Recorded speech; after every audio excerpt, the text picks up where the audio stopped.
Assalamualaikum warahmatullahi wabarakatuh. Perkenalkan, nama saya Ragil Bagas Prasetya, NIM 1905411000116.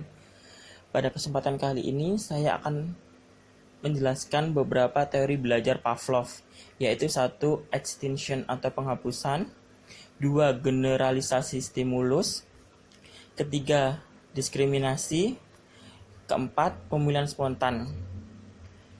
Baik, yang pertama yaitu extinction atau penghapusan.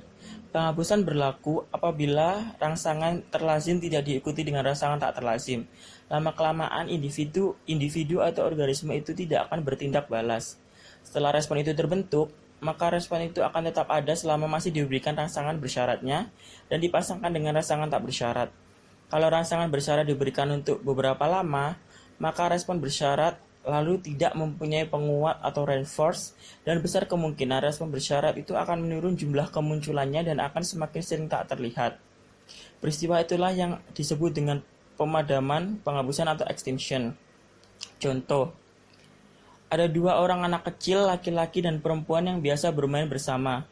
Pada saat mereka menginjak dewasa, menjadi seorang gadis dan pemuda, tiba-tiba tumbuh perasaan cinta pada diri pemuda kepada gadis tersebut.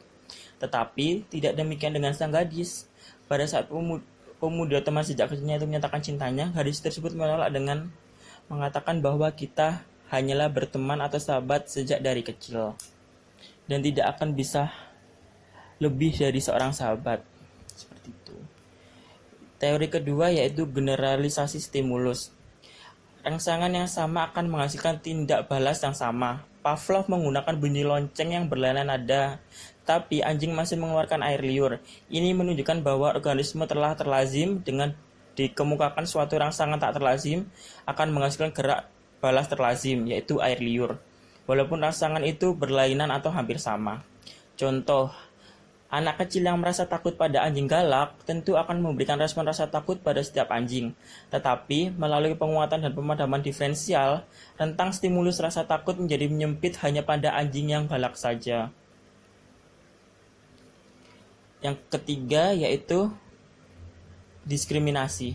Diskriminasi yang dikondisikan ditimbulkan melalui penguatan dan pemadaman yang selektif.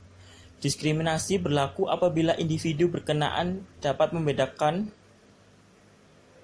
atau mendiskriminasi antara rangsangan yang dikemukakan dan memilih untuk tidak bertindak atau bergerak balas. Contoh, anak kecil yang takut pada anjing galak, maka akan memberi respon rasa takut pada setiap anjing.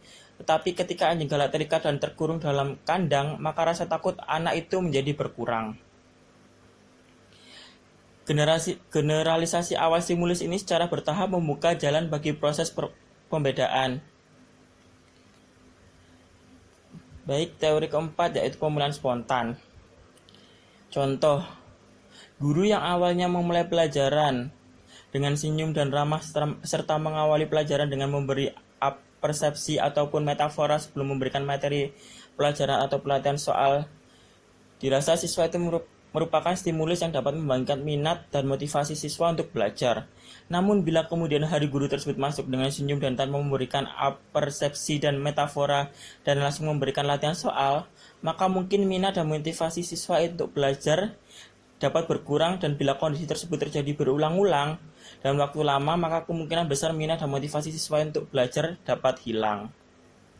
Namun jika persepsi atau latihan soal itu diadakan lagi oleh sang guru, itu bisa menjadi stimulus pemilihan spontan.